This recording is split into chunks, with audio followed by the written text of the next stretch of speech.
Have you ever felt like you struggle to target your upper chest and actually build your chest and not just feel your delts on upper chest movements? You're gonna do these two movements that are gonna be pretty much, you can apply these cues to a lot of other movements that are similar, but without further ado, let's get it.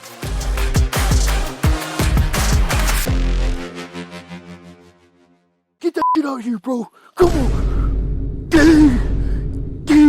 All right, exercise number one, we are going to do a Smith machine press. I like Smith over barbell just because we get more stability, more bracing, and we don't have to worry much about unracking, racking. It's safer too, because if I fail halfway up the rep, I can just stop it on here. One little trick I'll teach you guys is to make sure your Smith bench is fully exactly aligned and centered. You can take this, look at the knurling, and you just kind of measure on each side. So what we want to see is that perfectly centered. We want to have the bench at about 45 degrees. We're not gonna be super inclined. We're not gonna be here. We're gonna be right about 45 degrees. I always like to do this without the weight first. So I slide in, and then I wanna find like upper chest, like right about clavicle right here. And this is what I wanna see. Everybody when they press does this. They wanna think here, and then they wanna fire it up. What I wanna think is wrap thumb, false grip, tuck elbows, drop. You see how my chest opens up right there? Instead of thinking push up and through, I want to think that I'm almost falling into the bench as I press. So I want to think here and then just pushing up. It's not slow. It's still concerted drive, but it's not this. It's here. Think chest, reach up, proud chest, thinking you have a string pulling your chest up the ceiling. By tucking my elbows down and in and wrapping underneath, I kind of feel like I'm like almost torquing that bar, pushing elbows up to about 80% of the way up, and that's where we stop. Watch what happens here when I go like that. See how my shoulders roll over? That's the only way. Now watch this. Boom. That's my finishing point and starting point. Reach up to meet the bar with my chest, and then push up through with that false grip. I prefer false grip because what that does is it disables me from thinking I want to squeeze the hell out of the bar. I just want to press through the meaty part of my palms, and I should be able to technically kind of press like this. One other thing you can add is a half foam roller, which really allows me to wrap down and back. Almost cues you really nicely into this. So what I'm gonna do is plop that on there, find my way in, and you see now I can wrap those scaps back and around it.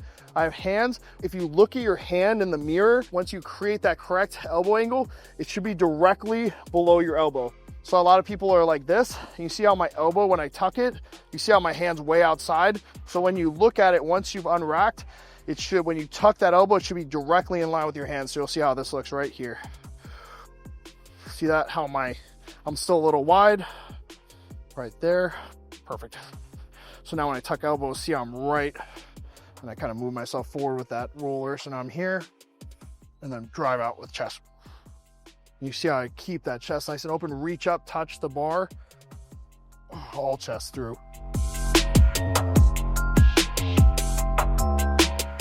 You see how I only press about 80% of the way up. And when I get down to the bottom, I don't think explode, I think press with that upper chest.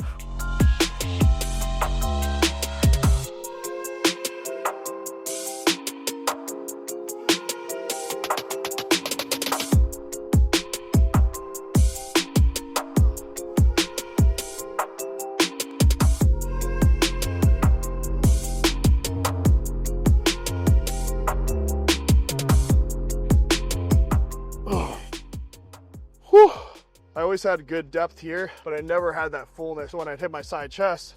But you'll see I never had that right here, those fibers across the top of the chest. See that? I never had that depth right there. So this, learning how to cue this, press this, you shouldn't be able to do the same weight as you would for like a flat press because the muscle group's smaller. We're trying to really isolate. You can't isolate specifically upper chest, but you can either turn it on or off. And this is how you're gonna really cue in and get a lot of upper chest. Second exercise, this is probably my favorite incline press variant. And just because I feel like I can really lock in and get upper chest. So what we're gonna do is set up these cables about a foot off the floor. We're gonna set this bench at about 75 to 80 degrees. And so what we're gonna do is grab cables. We're gonna walk around the bench. Always have the bench set out a decent amount of way so you never bottom out when you come back to the back of the rep. So walk it out, wrap this one arm over, kick the leg, and we're safely in.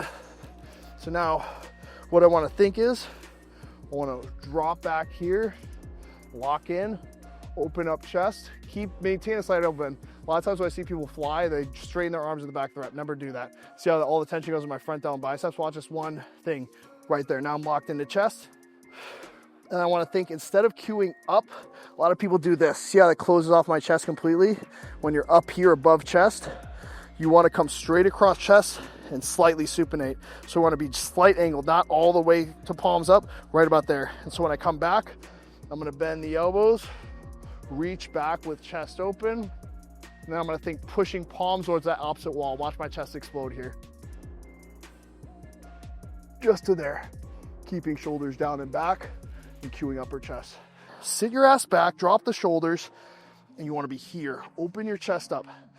Take your ego out of it. And I want to think palms towards that opposite wall. There, falling back in the bench. Look at my chest, explodes. That is all chest. Front delts are off. And this is why I'm so hypermobile. I can do this without any warm up. Phil just showed up.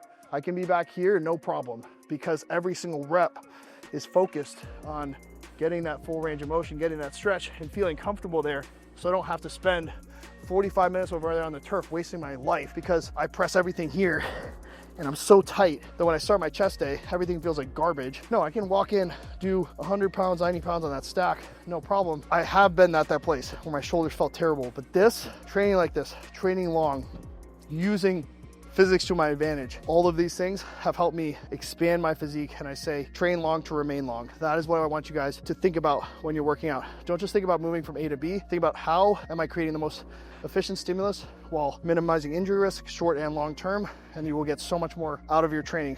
Trust me, watch this. That was 90. If I want to take 120, 130 maybe with bad form, trust me, there's nothing stopping me from doing that. So if I take this, oh, chop fucking set, let's go. Slap me in the face, bro. Diamond Gym, bro. Give me that shit. Get that shit out of here, bro. Come on.